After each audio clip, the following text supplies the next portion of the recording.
daw nang malaman nila ay si Rome ay bingi. Pakinggan at panoorin natin ang kanyang kahanga-hangang kwento. Maraming nagsasabi na ang tunay na acting daw ay walang kasamang dialogue. Magaling daw ang aktor kung sa pamamagitan ng kanyang mga mata, kilos, mukha, nasasabi niya sa mga manonood ang pinagdaraanan ng karakter na kanyang ginagampanan. Sa pelikulang Dinig Sana Kita, marami ang sumasang-ayon na napaka-epektibo raw ng pangunahing aktor na si Rome Malyari. Ito ang kauna-unahan niyang pelikula. And the star for New Movie Actor of the Year goes to Romelito Malyari, Dinig Sana Kita. Kaya't hindi na nakakagulat nang siya ang itinanghal na Best New Actor ng Philippine Movie Press Club. Hindi sila makapaniwala na ang bida sa Dinig Sana Kita ay isang bingi.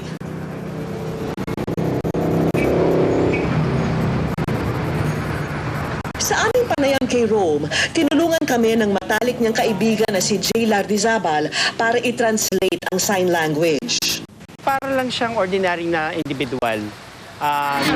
Marunong magsenyas, pero kahit papaano may nakakapagsalita siya. Kasi si Rom, yung porsyento ng pagkadinig niya o yung porsyento ng pagkapingin niya, napakababa lamang. Nung malita ko, nakapag-communicate ako sa hearing sa tatay ko, nakapag-communication ako sa kanya. Almost hearing din naman ang tingin sa akin.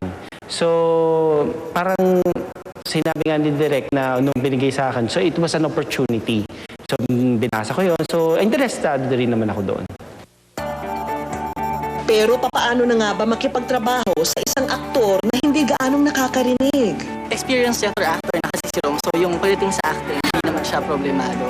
Hindi naman malaking problema yun. For this project specifically, kumuha kami ng marunong mag-sign. So, kung may instruct kami through her. Very challenging also for me as a director kasi hard of hearing siya. At the same time, may eksena siya doon, no, na minsan 3 or 4 actors yung kasama na. So, paano yun, diba? Kinu-cue namin siya na at this time, doon siya magsasalita. He can read the yung lip reading. So, yun. Pero may time naman, hindi niya mahina yung nano niya. So, inuulit lang namin. Sa ganap na babae, si Rome ang kalaguyo ng karakter ng veteranang aktres na si Boots Anson Roa. Bukod sa kanyang pagtatambal sa aktres, may dagdag na challenge daw ang papel na ito para kay Rome. Yung second movie ko, yung ganap na babae.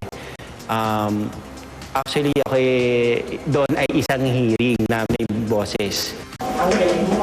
Si Rome, innate yung talent sa kanya eh. I mean, you can see the sincerity in his eyes.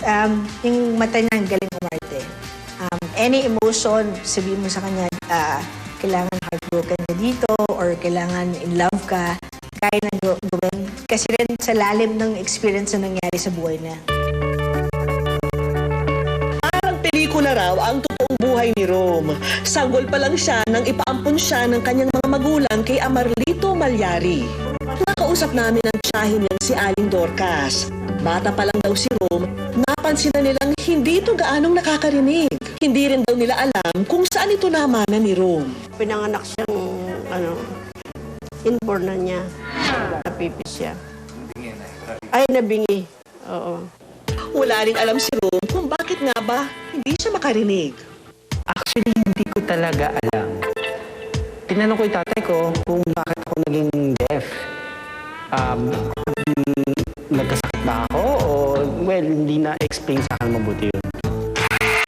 Pero maliwanag kay Rome na simulat sa pool, wala raw siyang ibang pangarap kundi maging aktor.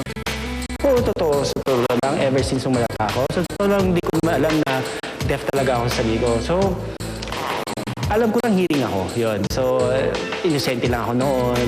So, naging aware ako. Nanonood ng TV. Gusto kong maging actor talaga noon. Talagang gusto ko yun. Nakita ko, miski alam ko nahirapan siya, nandun yung passion niya to pursue his acting craft. Totoo na nga ang kasabihan na walang nilalang na kulang. Si Rome, hirap sa pandinig, pero napakarami ng kaya niyang gawin. At dahil sa kanyang galing bilang aktor, umaalingaw-ngaw ngayon ang kanyang pangalan sa mga independent film. Kahit na deaf ako, may kakayahan din ako na maging actor. Saka yung pagsasayaw ko, saka yung abilidad ko na maging web designer o kahit na artist din.